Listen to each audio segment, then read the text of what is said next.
Pour vous, le monde, c'est ceci.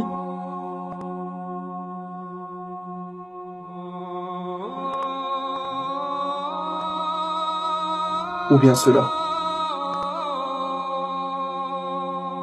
Savez-vous en moyenne à quoi un être humain utilise-t-il son temps? Il passe environ 7 à 8 heures à dormir, environ le même temps à travailler, 1 heure de voiture, 2 heures pour les occupations diverses, nettoyage de la maison, faire les courses, préparer à manger, aller chez le médecin, se laver, etc. Les Français passent de 2 à 3 heures devant la télé chaque jour, source directe de Médiamétrie sur l'étude basée en 2012. Environ 2 heures pour les autres divertissements, faire du sport, ordinateur, cinéma, restaurant, etc. Et en moyenne, 1 heure à 1h30 à manger. Oui, les gens mangent de plus en plus rapidement. Savez-vous combien de temps reste-t-il alors pour se tourner vers la religion, pour prier, etc. Eh bien rien du tout. Il ne vous reste plus du tout de temps. Pourquoi? Parce que des banalités inutiles ont capturé votre esprit et vous poussent à passer votre temps à faire des choses qui ne servent à rien. Rendez-vous compte que vous passez parfois des heures devant la télévision. Vous n'avez pas de film intéressant à regarder, vous zappez les chaînes comme ça, juste par pur hasard. Ou bien que vous traîniez pendant des heures sur Facebook, YouTube, Twitter, etc. Rendez-vous vraiment compte que cela ne sert vraiment à rien? Et vous recommencez tous les jours. Vous avez complètement délaissé l'au-delà pour ces occupations futiles, qui en plus ne procurent en réalité aucune vraie satisfaction. Ne vous rendez-vous pas compte que cela n'apporte rien? Ne vous dites-vous pas le soir en allant vous coucher que vous avez perdu votre temps? Que vous n'avez rien fait vraiment de votre journée? Non, vous allez recommencer le lendemain et le surlendemain, etc. Allah nous a bien dit, mais vous préférez plutôt la vie présente alors que l'au-delà est meilleur et plus durable. Alors que certains musulmans pieux, eux, prennent chaque jour 1 heure ou plus pour faire leur prière, lire un peu de Coran, remercier Allah, chercher à aider des gens, rendre visite à leurs proches, leur offrir un cadeau de temps en temps, chercher à aider un pauvre, apprendre l'islam à ceux qui ne savent pas. Car quand vous apprenez l'islam à quelqu'un, en allant vous coucher, vous vous dites que peut-être bientôt, grâce à vous et à Allah, il y aura un musulman de plus sur terre. Mais quand vous allez vous coucher après 2 heures de jeux vidéo sur l'ordinateur, l'iPhone, etc., vous vous sentez plus fort, plus instruit? C'est cela l'exemple de Mohammed, sallallahu alayhi wa sallam. Ne nous a-t-il pas prévenu de cette période pleine de tentations? Ne nous a-t-il pas prévenu que cela allait arriver? Que pratiquer votre religion deviendrait aussi difficile que de tenir une braise dans sa main? Que ce qui lui faisait le plus peur pour sa communauté seraient les femmes? Toutes ces femmes qui sortent en petite tenue et qui nous tentent. Car nous savons très bien que pour une femme, un homme est prêt à tout, et même à abandonner sa religion. Alors, notre prophète, sallallahu alayhi wa sallam, ne nous a-t-il pas tout dit pour que nous soyons sur nos gardes, et qu'il n'y ait pas de surprise? Et vous, vous doutez parfois de Dieu, à cause de tous ces blablas qui nous sont constamment racontés à la télé?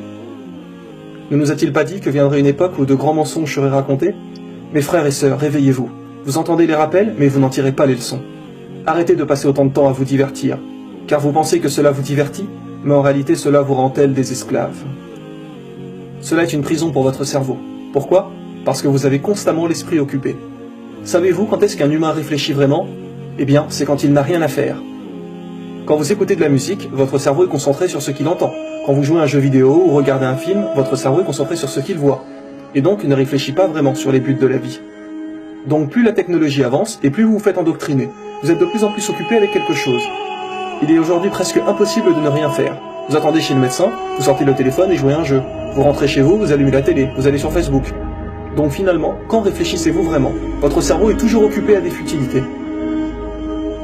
Tous ces soi-disant divertissements sont en réalité un moyen de vous occuper et de vous garder sous contrôle.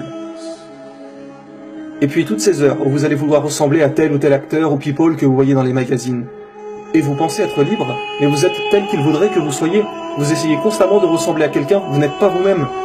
Et vous allez acheter des quantités et des quantités de vêtements, produits, etc. Mais eux, vous n'y pensez pas?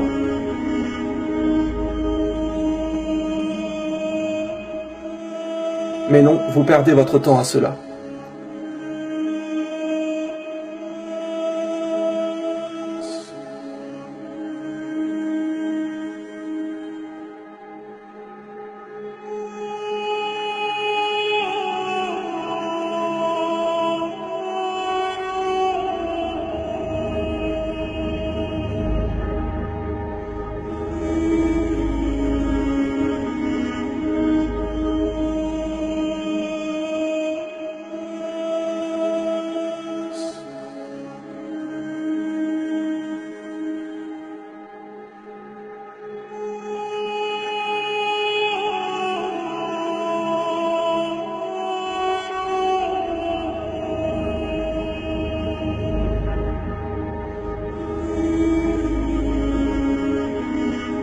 Votre liberté se résume à ça. Devenir un produit tout à fait banal de la société, 100% retouché. Ouvrez un peu les yeux. Vous habillant de la sorte, vous n'êtes rien de plus que des esclaves qui font partie de cette chaîne d'humains qui a toujours la même vie. N'avez-vous pas l'impression d'avoir toujours le même train-train quotidien? Je me lève, je travaille, mange, regarde la télé et je dors. Et le lendemain, je recommence. Tout ça pour me payer 15 jours de vacances l'été et puis c'est reparti chaque année. Ne ressentez-vous pas que votre vie se résume toujours à ça sans réel but? Parce que vous oubliez Dieu à cause de toutes vos occupations. Parce que vous oubliez Dieu à cause de toutes vos occupations. Parce que vous oubliez Dieu à cause de toutes vos occupations. Et après, vous vous demandez pourquoi c'est si difficile de faire ne serait-ce qu'une petite prière? Mais votre vie est tellement un concentré de bêtises et d'occupations que dès que vous voulez faire quelque chose d'important comme la prière, votre cerveau décroche et cela lui semble impossible car il n'est pas habitué à cela. Vous êtes plus ou moins comme des robots programmés à faire toujours pareil. Changez vos habitudes. Ou sinon vous piétinerez toute votre vie sans jamais avancer. Mes frères et sœurs, pour votre liberté et votre droit de penser, réveillez-vous. Prenons un autre exemple qui est très répandu dans notre civilisation aujourd'hui. Le voile. Beaucoup de gens pensent qu'en portant le voile, vous ne faites pas ce que vous voulez, alors vous êtes soumise. Alors que ceci est totalement faux. Mais déjà faudrait-il comprendre vraiment à quoi sert le voile. Aujourd'hui, la plupart des filles disent que les garçons ne sont pas sérieux, qu'ils couchent avec tout le monde, etc. Des fois, des garçons vous sifflent dans la rue et vous dites « Oh là là, regardez ces mecs qui ne pensent qu'au sexe ». Mais regardez-vous, vous vous habillez avec des décolletés énormes, des mini-jupes vraiment courtes, et après vous vous demandez pourquoi les hommes vous regardent. Toutes ces filles qui ont des maris qui continuent à s'habiller de manière très sexy dans la rue. Où est le respect pour leur mari? Elles savent très bien qu'en s'habillant de la sorte, les garçons vont les regarder, mais elles le font quand même. Des filles disent parfois à leur mari « Je sors ce soir entre filles, on va boire un verre, etc. » Et c'est dans ce genre de moment qu'elles se maquillent et se font toutes belles. Mais vous savez très bien qu'avec un tel comportement, des garçons viendront vous draguer.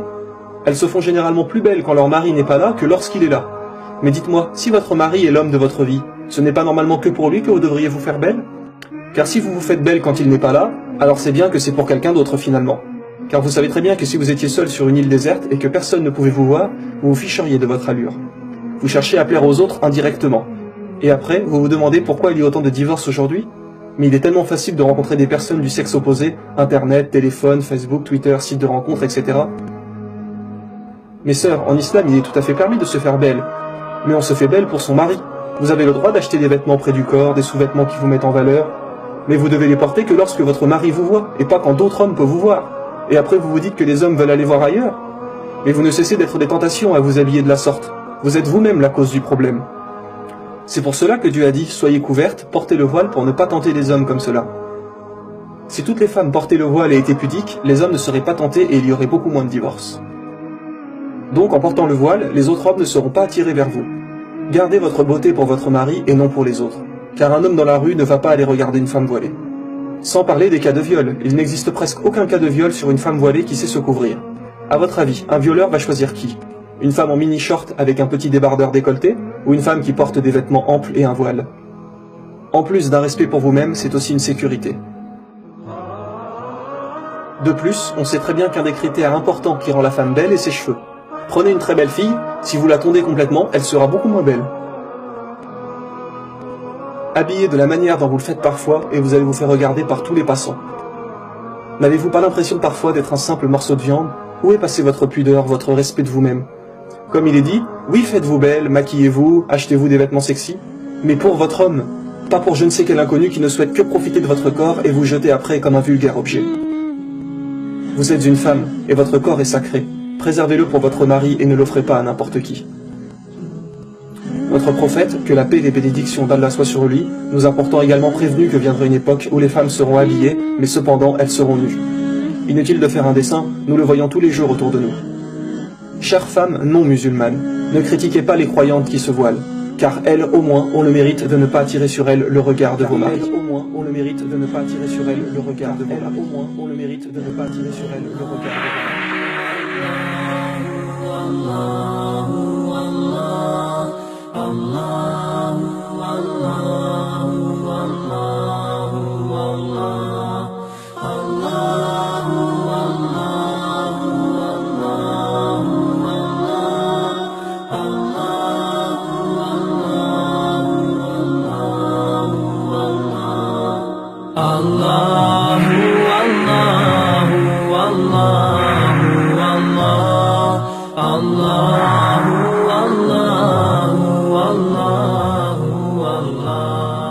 Certaines femmes aimeraient porter le voile et n'osent pas à cause du regard des autres. Donc en réalité, où est la liberté?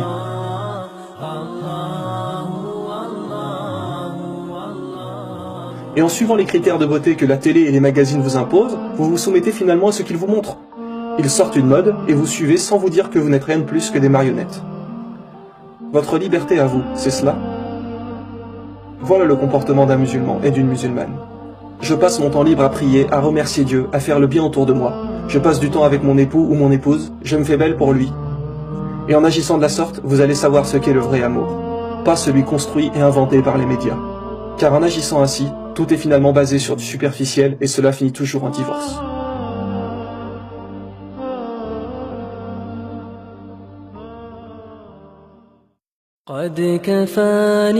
Allah nous a créés libres, puis avec le temps, vous avez oublié ce qu'est la vraie liberté. Ne cherchez pas à plaire à d'autres humains, à ressembler à tel ou tel exemple, car nous sommes tous égaux. Nous finirons tous dans une tombe pour ensuite comparaître devant Allah. Alors préparez votre vie future et retrouvez votre vraie liberté.